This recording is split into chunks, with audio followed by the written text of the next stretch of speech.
Ready start. केंद्र में गठबंधन सरकार की स्थापना की प्रक्रिया बहुत बाद में शुरू हुई। स्टॉप। भारतीय राष्ट्रीय कांग्रेस ने केंद्र में लगभग दशकों तक 30 वर्ष एक छत्र राज किया, क्योंकि भारतीय जनता का विश्वास उसे स्वतंत्रता आंदोलन से विरासत में मिला था। स्टॉप। 1970 के दशक तक भारत में कांग्रेस के विकल्प के रूप में कोई भी राजनीतिक दल राष्ट्रीय स्तर पर नहीं उभरा था। स्टॉप। परंतु 1970 के बाद के दशक में भारतीय राजनीति में महत्वपूर्ण परिवर्तन हुए और भारतीय जनता ने कांग्रेस का विकल्प ढूंढना शुरू कर दिया। स्टॉप। परिणाम स्वरूप 1977 में पहली बार सत्ता परिवर्तन हुआ। स्टॉप। 1977 के आम चुनावों में किसी भी राजनीतिक दल को स्पष्ट बहुमत नहीं मिला और जनता पार्टी के नेतृत्व में केंद्र में पहली गठबंधन सरकार की स्थापना हुई। स्टॉप। उस समय गठबंधन सरकार की स्थापना के लिए किन्हीं भी दो राजनीतिक दलों में नीतिगत मतैक्य नहीं थे, लेकिन वे इंदिरा गांधी द्वारा आपातकाल लागू किए जाने के विरोध में एकजुट हुए थे। स्टॉप। दूसरी बार गठबंधन सरकार की स्थापना संयुक्त मोर्चा के नेतृत्व में 1989 में हुई। स्टॉप। संयुक्त मोर्चा में निर्वाचन से पूर्व ही जनता दल और कम्युनिस्ट पार्टी तथा कई अन्य क्षेत्रीय पार्टियों ने गठबंधन किया था। स्टॉप। इस बार फिर सभी गैर कांग्रेसी दल कांग्रेस को सत्ता से बाहर रखने के लिए एकजुट हो गए थे। स्टॉप। दोनों ही बार सरकार असमय ही धराशायी हो गई, क्योंकि गठबंधन के घटक दलों में सहयोग और सह अस्तित्व की भावना का अभाव था। स्टॉप। घटक दलों के नेता मंत्रिमंडल में नेता पद को पाने की लालसा त्याग नहीं पाए। स्टॉप। पैरा। भारत के दो ऐसे राज्य हैं जहां गठबंधन सरकार को व्यापक सफलता मिली है और वे हैं पश्चिम बंगाल तथा केरल। स्टॉप। इस सफलता का सबसे बड़ा कारण है इन राज्यों में साम्यवादी दलों का वर्चस्व। स्टॉप। साम्यवादियों के विभिन्न घटकों भारतीय कम्युनिस्ट पार्टी, मार्क्सवादी कम्युनिस्ट पार्टी, मार्क्सवादी लेनिनवादी कम्युनिस्ट पार्टी आदि का आधारभूत सिद्धांत एक ही है। स्टॉप। वे समानता पर आधारित समाज की स्थापना के प्रमुख मुद्दे को ही अपनाए हुए हैं। स्टॉप। पश्चिम बंगाल में गठबंधन का नेतृत्व मार्क्सवादी कम्युनिस्ट पार्टी करती है, तो केरल में कांग्रेस और साम्यवादी में से कोई एक। स्टॉप। एक राज्यों में गठबंधन की एक विशेषता यह भी है कि वे निर्वाचन से पूर्व ही किए जाते हैं और गठबंधन में सम्मिलित विभिन्न घटक दलों द्वारा निर्वाचन के पूर्व ही संयुक्त नीति और संयुक्त कार्यक्रम निर्धारित किए जाते हैं। स्टॉप। पैरा। भारत में लंबे समय तक बहुमत प्राप्त दलों द्वारा विकास की दिशा में कोई ठोस कार्य नहीं किया गया है और इनके शासनकाल में भ्रष्टाचार भी बढ़ा है।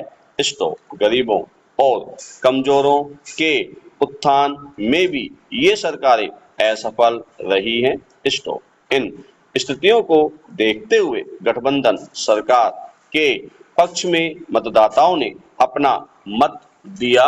स्टॉप। परंतु केंद्र और राज्य स्तर पर गठबंधन सरकार की अस्थिरता ने मतदाताओं को बहुमत की ओर ध्यान केंद्रित करने पर मजबूर कर दिया है, क्योंकि ऐसी सरकारों की अस्थिरता के कारण बहुत कम अंतराल में चुनाव कराने पड़ते हैं और इस प्रक्रिया में धन का भारी अपव्यय होता है, जिसका बोझ अप्रत्यक्षतः जनता पर ही पड़ता है।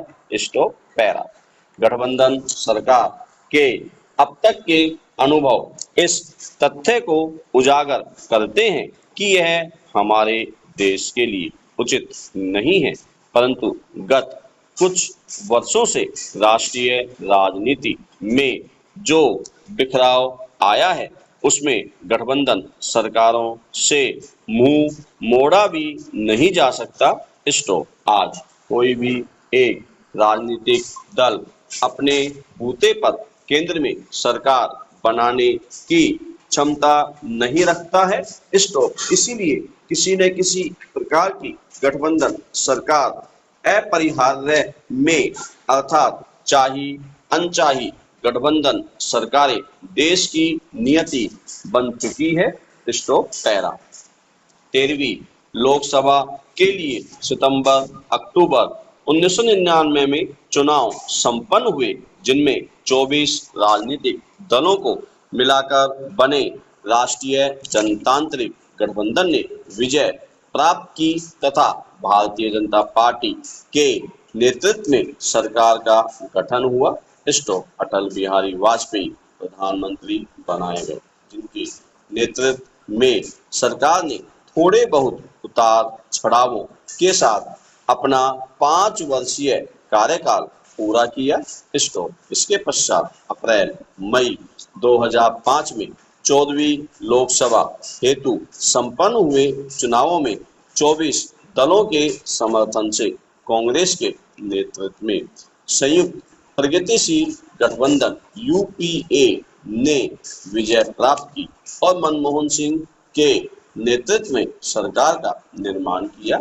स्टॉप। इस सरकार ने अपना 5 वर्ष का कार्यकाल पूरा किया। स्टॉप। 15वीं लोकसभा के चुनाव वर्ष 2009 में पहली बार 2 प्रमुख राजनीतिक गठबंधन राष्ट्रीय जनतांत्रिक एवं संयुक्त प्रगतिशील गठबंधन के बीच लड़ा गया और एक बार पुनः डॉक्टर मनमोहन सिंह के नेतृत्व में संयुक्त प्रगतिशील गठबंधन की सरकार बनी।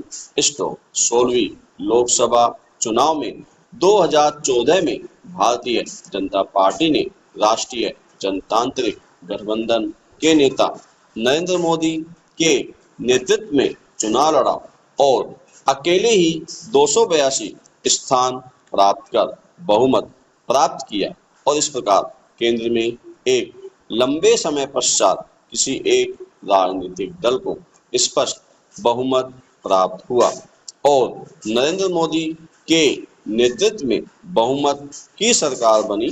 स्टॉप। विपक्ष में कांग्रेस को प्रतिपक्ष के नेता के चयन के लिए निर्धारित 10% स्थान भी प्राप्त नहीं हुए और अन्ना द्रविड़ मुनेत्र कड़गम तृणमूल कांग्रेस, बीजू जनता दल, शिवसेना के अलावा लगभग सभी क्षेत्रीय दलों का सफाया हो गया और खींचतान व लूटपाट वाले गठबंधन का दौर समाप्त हो गया, जो भारतीय राजनीति के लिए शुभ संकेत कहा जा सकता है।